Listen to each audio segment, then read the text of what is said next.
Here we go. Okay, in this week's content, what we're talking about with chapter 19 is we're really looking at this period of the end of the 1800s, the start of the 1900s, in which America is emerging from the Civil War Reconstruction era, and really America has taken this industrial revolution and really run with it. America is a little bit behind Britain. Britain is really the birthplace of the Industrial Revolution. And so what we see then is that they have the infrastructure, they have the resources, they have a lot of the innovation. And so, not that anyone cares, but that first is really going to spread from outside of Britain to America, and Germany are kind of like the early industrial leaders, which will make sense. Students of history, as we know that Germany builds a really powerful war machine for World War I and then later World War II. So that kind of makes sense if you connect those dots, that Germany is an early industrial power. But that innovation of England is coupled with the resources of America and the population and then widespread geography of America. So there's both resources and markets in which the US is able to both adapt Industrial Revolution technologies like steam power and things like that, and then also really develop and grow them. So that period after the Civil War and Reconstruction is, obviously they're major political and social challenges for America, but it's also hitting at the same time as these Industrial Revolution technologies. So there's these huge economic booms, especially in the industrial areas. So when we're especially talking about the North, and then after the Civil War, we're going to see some industrialization take place in certain centers of the South, and then a little bit in the West, but primarily the major technology with steam engines, with the railroad, and then the growth of the factory system is going to bring about a lot of the industrial centers, major cities that you could probably name off the top of your head. So obviously we think of like Pittsburgh and kind of Pennsylvania, that area with steel production. We think of big cities like Chicago.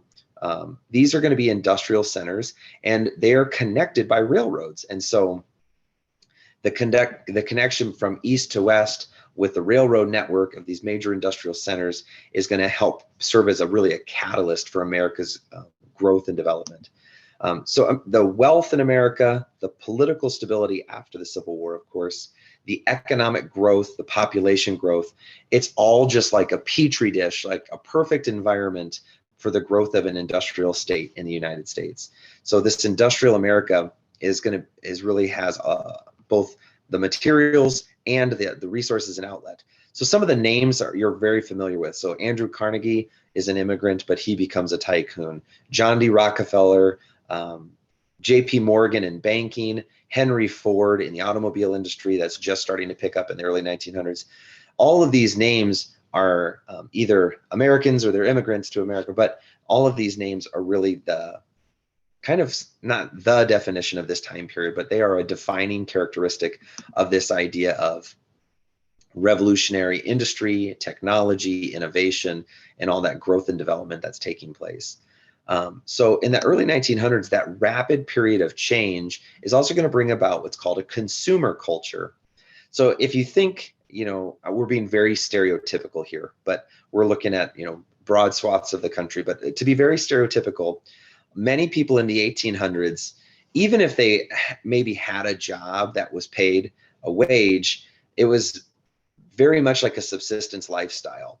So whereas it's very typical for someone, today to have multiple pairs of shoes and multiple pairs of jeans and lots of extra things, it was much more of like a subsistence lifestyle. A lot more things would have been craft made, so they would have been more expensive. So you couldn't have afforded, likely for most people, to have multiple pairs of shoes, because shoes would have been custom made essentially, or multiple sets of clothing, because clothing would have been hand sewn for lots of the 1800s for most people. But over the course of the 1800s, as we shift into this industrial economy and we get into more unskilled labor and mass production, that means two things are happening at the same time. More people are getting jobs with wages. So we see that urbanization movement, people moving off of farms, moving off of, maybe they were a small farmer or a subsistence farmer, which means they grew what they needed, made what they could, and then had to buy or trade for the rest. People are moving out of that lifestyle and they're moving into cities like a Chicago or wherever. And so now they work for a wage. So instead of making their own things, they buy things. And even if they didn't make a lot of money at the same time that's happening, wages, more people become wage earners, prices are going to come down for a lot of goods because instead of hand making everything, they're going to become mass produced. So instead of a garment being hand sewn, hand stitched by a skilled worker, now maybe certain things are going to be mass produced. Again, clothing and shoes and stuff like would be very different from our culture to theirs because they didn't have all kinds of different shoes and all kinds of different clothes. But the things that they needed to buy, or even just the fabric to make their own clothes, would become much more affordable. So they would have this consumer culture where you could purchase more things, which means that retailers, sellers had to compete for business. So advertising becomes a major industry because now more people have more money to spend, and you're trying to lure shoppers because there are other people who make things like you make. Maybe you make hats, or maybe you make shoes or whatever. And so you're competing. The biggest boom in this consumer culture we'll see, this starts in this time period, but we'll really see a boom in the 1920s. So after World War I, we see both the growth of mass production of print materials, and we see the radio and things like that. And so we see this boom in the 1920s of this mass culture, but it's beginning here. And it's that combination of people moving into cities, working for a wage, and the use of industrialization and those kind of technologies that are going to lower prices. And so we see really different ideas of social class and status too. So those ideas of social Darwinism and survival of the fittest in evolution are being applied to kind of who's rich and who's poor in society. And we see the trickle-down effect of that social change today as well, where we still have this kind of idea of, why are some people rich and some people poor, and some people live in these neighborhoods and some people live in those neighborhoods, and we think about the amount of opportunity perhaps available to people, and why aren't some people able to be successful? Like those ideas kind of still linger, of that idea of, the survival of the fittest in evolution applies to the survival of the fittest in economics and in social life, and the people who get the best jobs and have the best outcomes. So like maybe they're wealthy and have the fancy home and stuff. Those are indicators of their intellect or their abilities or whatever. They are the fittest to survive, just like an animal in evolution. And because part of this, what's happening here is, and this had already kind of existed in Europe, but it's becoming a little bit different in the United States during this Industrial Revolution, but again, also happening in big cities in Europe. You're having rich, like think about New York City, Fifth Avenue, or Michigan Avenue in Chicago, or I can't think of too many big cities, Hennepin Avenue in Minneapolis maybe. And you've got like the really expensive apartments and the beautiful stores and shopping centers, like all these things, like it's really, really rich people. And in the same neighborhood, you've got people who are, struggling with homelessness. It's like, how could you have the uber rich in Fifth Avenue and, a homeless person in Central Park? How can we have wealth and poverty right next to each other when historically, wealth was land ownership, so you would be spread out. You wouldn't have had poor people living, in your front yard if you had a wealthy landed estate in whether it was France or America or wherever. So that idea of like wealth and poverty right next to each other are kind of like forced face to face. And how do we deal with those different things? And so social Darwinism is one explanation of that. Another important topic here that I just want to draw on a couple more topics is then the response to these social and economic changes for workers first, and then I want to talk about other groups. If you had been in, let's say, we'll go back 100 years, right?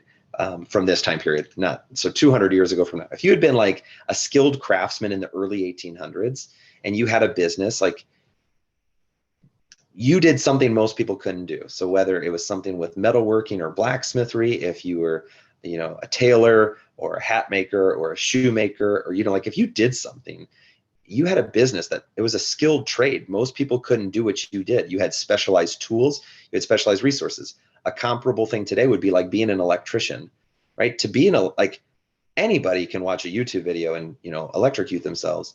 But to actually be an electrician means you have training and skills, you have tools and knowledge that most people don't have. You're a skilled worker.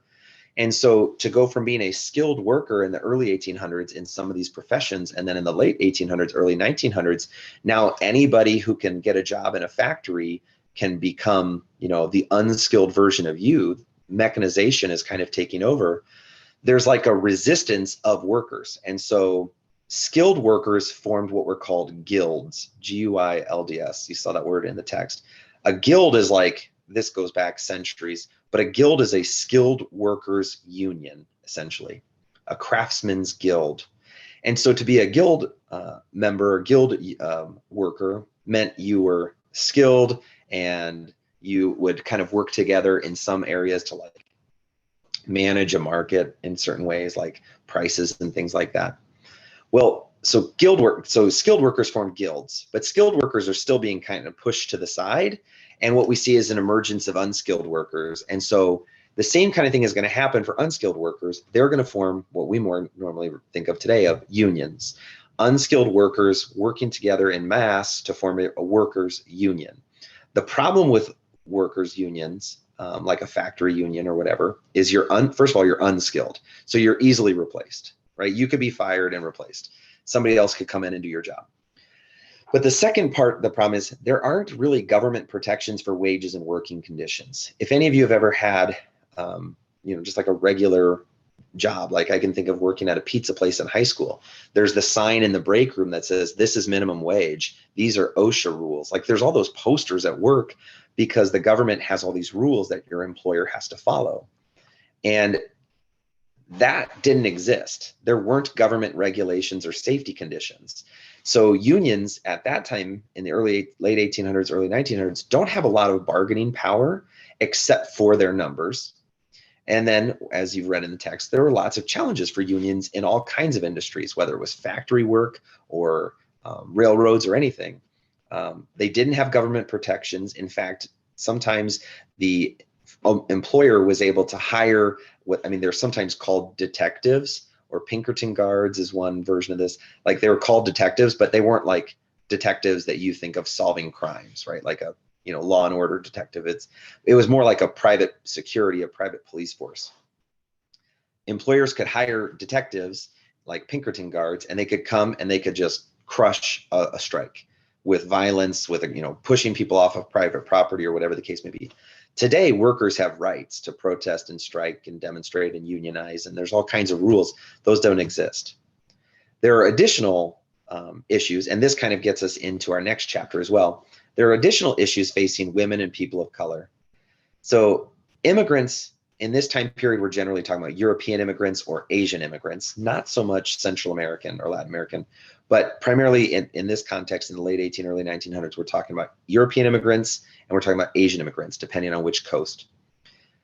Immigrants, women, and people of color don't really have rights in the same way that white males do. Black men could vote, men of color could vote because of the 15th Amendment, but they don't have a lot of political or social rights. And in some places, because of Jim Crow laws, African Americans couldn't vote. And like even into, I'm doing this off the top of my head, so this statistic I believe I'm quoting it accurately. It was like in 1940, only 3% of eligible African Americans were registered to vote in the South. Like the Black people don't have political power, even though they have the right to vote. And obviously at this time, women don't even have the right to vote. So women, people of color, and immigrants don't have the same kind of protections even that white men do. And white unskilled workers faced a great deal of a great number of challenges trying to get better wages, better working conditions. So you can only imagine, being a woman in the workplace with a male boss facing perhaps sexual predation, but also just even bullying and intimidation, physical violence used as discipline, lots of children in the workplace. They're not in schools, especially, girls weren't going to school. especially, if your family was impoverished, you needed those wages. So you would send your women, the wife and children to work. They're not getting paid very much. They don't have any protections at work. Work is a dangerous place. African Americans and people of color are facing racial discrimination as well as employment discrimination, right? Some places just out and out would not hire them. So if you look up at this early time period, there'll be signs that would say like Irish need not apply, or no Germans, or whatever the group was, because we're talking a lot of European immigrants. Or there's lots of Asian discrimination, particularly like the Chinese Exclusion Act limited Chinese immigration in the West Coast. And even in those circumstances, we see the formation of ethnic enclaves. With that discrimination taking place, immigrant communities were kind of looking inward for support, and so they would find that support through maybe family members who had already migrated, or people from their homeland, or who spoke their home language, or in a community that could come together and form a church, or maybe somebody, I think I mentioned this in the lecture, even something as simple as a person who would rent me a room. So I had a place to live, but I couldn't live in certain neighborhoods. I could only live in those ethnic enclaves. So if you've ever been to like a Greek town, or a Little Italy, or a Chinatown, that's an ethnic enclave. New York City, it's been a while since I've been to New York City, but it's interesting how Little Italy is kind of being consumed by Chinatown, because Italian immigrants obviously had formed their ethnic enclave in New York City, and it is right next to Chinatown. But the ethnic differences of China and Chinese immigrants keeps them more internalized. So obviously the Chinese language and Chinese culture, traditions, religion has kept them more isolated, whereas Italians have not immigrated, excuse me, but integrated more with other neighborhoods of New York City, whereas Chinese have remained more isolated. So if you were to go to Chinatown in New York City, it's right on the edge of Little Italy. It's in consumed part of Little Italy, but you'll hear Chinese spoken. You'll see signs in Chinese restaurants, services, businesses, religious centers, whatever, because that's an ethnic enclave in it. And so we see that kind of resource to immigrant communities and development. So in some ways, that's a benefit to immigrant communities dealing with those challenges, and it promotes language and education and culture to be sustained even in a new environment. But it also helps protect them from the discrimination that they're facing. So it kind of isolates them from the discrimination. And then fast forwarding a little bit, we see how these areas have to then, with public education and services, they have to integrate, those services into an ethnic community to educate children and to provide later, like public health services and social services and everything like police, fire emergency services. All of these things have to be integrated into these communities. And so it's a really interesting part of this history of all of these things tied together: industrialization, urbanization, and immigration. All of these things are kind of interwoven and tied together. Iowa, we're a little bit removed from some of this because we're further west, but we do see similar things kind of happening in Iowa. So depending on where you're from, or if you where you've traveled in Iowa, there are communities that are kind of like Norwegian, or they're more Pella and the Dutch, or German, or the Lutherans or Catholics. We do see a little bit of that kind of effect in Iowa, but obviously it's much more spread out and it's a little bit more delayed. There wasn't, there's Des Moines and there's some river towns that have that kind of industrial development, but it's not in the same way that it happens on the East and the West Coast, of course. So the big three topics tonight, as I want to kind of wrap up here and leave a couple minutes for questions. The big three topics are industrialization and the changes that brings about in the United States. And then the subsequent urbanization that is related. You have to urbanize if you're going to industrialize. You have to have that workforce moving to the cities.